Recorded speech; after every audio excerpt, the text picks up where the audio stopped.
Catalyst skill hub ഒരുക്കുന്ന തൊഴിലുറപ്പ് പദ്ധതി 6 മാസ പഠനം, മികച്ച ജോലി. നേരത്തെ പാർട്ടി തീരുമാനിച്ചതാണ് ജനപ്രതിനിധികളുടെ പ്രവർത്തനങ്ങൾ പാർട്ടി കൂടി ഇടയ്ക്ക് വിശകലനം ചെയ്യും, ചർച്ച ചെയ്യും. അവർ നേരിടുന്ന പ്രയാസങ്ങൾ ഞങ്ങളെ അറിയിക്കും, അവർ ചെയ്യേണ്ട കാര്യങ്ങൾ ഞങ്ങൾ അങ്ങോട്ട് ചെയ്യാൻ പറയും. ഇത്തരം കാര്യങ്ങൾക്ക് ഇടയ്ക്കൊരു കൂടിയിരിക്കൽ, അത് മന്ത്രിമാരായാലും MLA-മാരായിരുന്നാലും മറ്റ് ജനപ്രതിനിധികളായാലും ഒക്കെ ചെയ്യണം എന്ന് പാർട്ടി നേരെ തീരുമാനിച്ചാണ്. അപ്പോൾ അതിൻ്റെ അടിസ്ഥാനത്തിലാണ് ഇപ്പോൾ ഏതാണ്ട് 2 മാസമായി മന്ത്രിസഭ അധികാരത്തിൽ വെച്ചിട്ട്. അതുകൊണ്ട് മന്ത്രിമാരുടെ ഒന്ന് വിളിച്ചു വരുത്തി ഓരോരോ വകുപ്പിലും ഉള്ള കാര്യങ്ങൾ ഞങ്ങളൊന്ന് പരിശോധിച്ചു, വിശകലനം ചെയ്തു, അവരുടെ അഭിപ്രായങ്ങളൊക്കെ ചോദിച്ചു. അതിന് ആവശ്യമായ ചർച്ചകളൊക്കെ നടത്തി തീരുമാനങ്ങളെടുത്തു. നാളെ പാർട്ടിയുടെ സംസ്ഥാന കമ്മിറ്റി ചേരുന്നുണ്ട്. ആ സംസ്ഥാന കമ്മിറ്റി ചേരുന്നതിൻ്റെ കൊണ്ടാണ് തലേ ദിവസം ഞങ്ങൾ യോഗം ചേർന്ന് അപ്ഡേറ്റ് ആക്കിയത്. ഇനി നാളത്തെ യോഗത്തിൽ ഞങ്ങൾക്കിത് അവതരിപ്പിക്കണം, പിന്നെ പാർട്ടി വേദികളിൽ ഞങ്ങളിത് ബോധ്യപ്പെടുത്തണമല്ലോ. അപ്പോൾ അതിനുള്ള ഒരു സൗഹൃദ നേരത്തെ ഉണ്ടാക്കിയ ഒരു തീരുമാനത്തിൻ്റെ അടിസ്ഥാനത്തിൽ വ്യവസ്ഥാപിതമായി പോകണം, സംഘടനാ സംവിധാനത്തിലൂടെ തന്നെ പോകണം എന്നുള്ളത് കൊണ്ടുള്ള ഒരു ചർച്ച മാത്രമാണ് ഇന്നുണ്ടായത്. ബഹുമാനപ്പെട്ട തങ്ങളുടെ ഡേറ്റ് ഇന്നേക്ക് കിട്ടിയത് കൊണ്ടാണ് ഇന്ന് നടക്കുന്നത്. സ്റ്റാഫ് നിയമനവും PMC ചർച്ചയായോ? അല്ല, അതൊക്കെ ഞങ്ങൾ എപ്പോഴും ചർച്ച ചെയ്തുകൊണ്ടിരിക്കുന്നതല്ലേ, അതിലൊന്നും യാതൊരു പ്രശ്നവുമില്ല. അതിൽ ചർച്ചകളാണ് നടക്കുന്നത്, വേറെ ഒന്നുമില്ല. ലീഗിലെ മന്ത്രിമാർക്കെതിരെ വലിയ വിമർശനങ്ങൾ പാർട്ടിക്കകത്ത് തന്നെ ഫോറങ്ങളൊക്കെ തന്നെ പ്രമേയമടക്കം പുറത്തു വരുന്ന സാഹചര്യം. പാർട്ടി മന്ത്രിമാർക്കെതിരെ പാർട്ടിക്കകത്തു നിന്നോ പോഷക സംഘടനകളിൽ നിന്നോ ഒരു വിമർശനം ഉണ്ടായിട്ടില്ല. അങ്ങനെ വിമർശനം ഉണ്ടെങ്കിൽ ഞങ്ങൾക്കല്ലേ കത്തേറേണ്ടത്?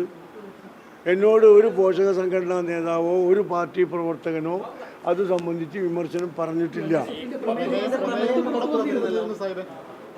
പുറത്തു വന്ന യൂത്ത് ലീഗിൻ്റെ പ്രമേയമാണ് എന്ന് ഞാൻ പറയണമെങ്കിൽ എനിക്കതിൻ്റെ ഒരു കോപ്പിയെങ്കിലും കിട്ടണ്ടേ, അല്ലെങ്കിൽ പാർട്ടിയുടെ ഏതെങ്കിലും വേദിയിൽ കിട്ടണ്ടേ? അതുകൊണ്ട് അതൊക്കെ വാസ്തവമാണ്.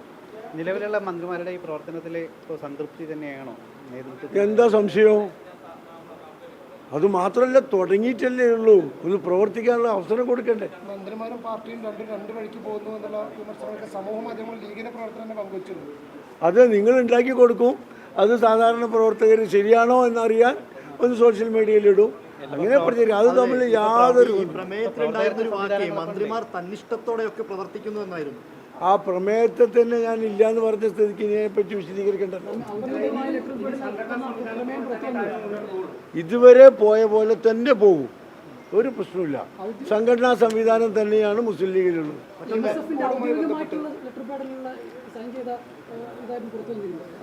ഇല്ല, അല്ല, വന്നിട്ടില്ല. ബന്ധപ്പെട്ട് ഹൈക്കോടതിയുടെ സുപ്രധാന വിധി വന്നിരുന്നു.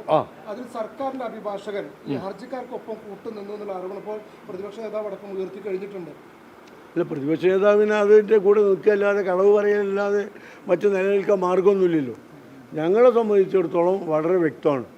ഈ വഖഫ് ബോർഡിനെ സംബന്ധിച്ച് കേരള ഹൈക്കോടതിയിൽ വന്ന കേസ് 4 കേസുകളാണ്. അതിലൊന്ന് ഷിയ സമുദായം ഞങ്ങളെ പ്രതിനിധിയെ വെച്ചിട്ടില്ല എന്ന് പറഞ്ഞ കേസുണ്ട്, ബോറ സമുദായം ഞങ്ങളെ പ്രതിനിധിയെ വെച്ചിട്ടില്ല എന്ന് പറഞ്ഞ കേസുണ്ട്.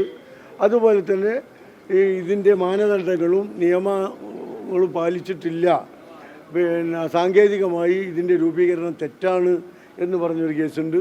അതുപോലെ തന്നെ 2 മുസ്ലിം പ്രതിനിധികളെ വെച്ചിട്ടില്ല എന്ന് പറഞ്ഞ് ഷോൺ ജോർജ് കൊടുത്ത കേസുമുണ്ട്. ഇത് 4ഉം കൂടി ഹൈക്കോടതി ക്ലബ് ചെയ്തിട്ടാണ് വിചാരണ ആരംഭിച്ചത്.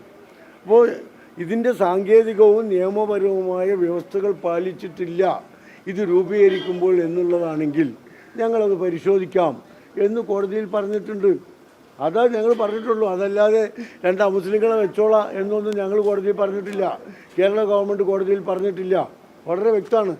ഞങ്ങൾ ഇതിൻ്റെ രൂപീകരണം നിയമാനുസൃതമല്ല എന്ന് പറഞ്ഞ കേസിലും മറ്റ് കേസുകളിലും ഞങ്ങളത് പരിശോധിക്കും എന്ന് കോടതിയോട് പറഞ്ഞു. അപ്പോൾ കോടതി അങ്ങനെ വിധി വന്നു.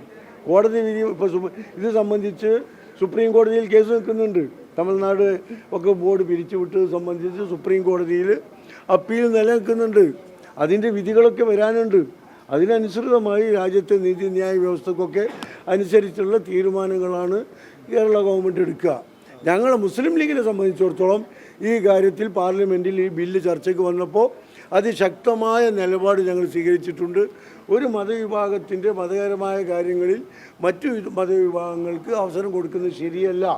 ദേവസ്വം ബോർഡിൽ മുസ്ലിങ്ങളെ വെക്കാൻ പറ്റില്ല, ചർച്ചുകളിൽ പിന്നെ മറ്റു സമുദായങ്ങളെ വെക്കാൻ പറ്റില്ല, അതുപോലെ തന്നെ വഖഫ് മുസ്ലിങ്ങളല്ലാത്തവർ വരുന്നത് ശരിയല്ല എന്ന വാദം അന്നും ഇന്നും മുസ്ലിം ലീഗിന് എന്നും ഉണ്ടാവും. മറ്റൊരു കാര്യം, പ്ലീഡർ നിയമനത്തിലെ ഇപ്പോൾ ഈ RSSകാരെയൊക്കെ കൊണ്ടുവന്നു എന്ന രീതിയിൽ വലിയ വിമർശനമൊക്കെ ഉണ്ടായിരുന്നു. ലീഗിന് അതിൽ വലിയ അതൃപ്തി ഉണ്ടോ? അതിനുള്ള മറുപടി ബഹുമാനപ്പെട്ട മുഖ്യമന്ത്രി ഇന്നലെ പറഞ്ഞിട്ടുണ്ടല്ലോ, കൃത്യമായി പറഞ്ഞിട്ടുണ്ട്. പിന്നെ അത് ഞാൻ വിശദീകരിക്കേണ്ട ഒരു ആവശ്യമില്ല. ഓ, ഇനി 2031 ഞങ്ങൾ വീണ്ടും ഉണ്ടാക്കും. ആ, ഒരാൾക്കും അസംതൃപ്തി ഇല്ല. ഇത് വലിയൊരു പാർട്ടി ആകുമ്പോൾ ഇപ്പോൾ ഏതാണ്ട് ഒരു 50-ൽ താഴെ പോസ്റ്റാണ് ഉള്ളത്. ഡെപ്യൂട്ടേഷൻ അല്ലാതെ ജനറൽ പബ്ലിക്കിന് കൊടുക്കാൻ പറ്റുന്നത്. അതിന് ഞങ്ങൾക്ക് 3000-ഓളം അപേക്ഷകൾ കിട്ടി. സ്വാഭാവികമായും കിട്ടാത്ത ആളുകൾക്ക് വിഷമങ്ങളൊക്കെ ഉണ്ടാവും, അത് ഞങ്ങൾ മനസ്സിലാക്കിയിട്ടുണ്ട്. അതിൽ അർഹരായ ആളുകൾക്ക് പിന്നെ യോഗ്യരായ ആളുകൾക്ക് എന്തെങ്കിലുമൊക്കെ സംവിധാനങ്ങളിൽ ചെയ്യാൻ കഴിയുമോ എന്ന് പാർട്ടി പരിശോധിച്ചുകൊണ്ടിരിക്കുകയാണ്.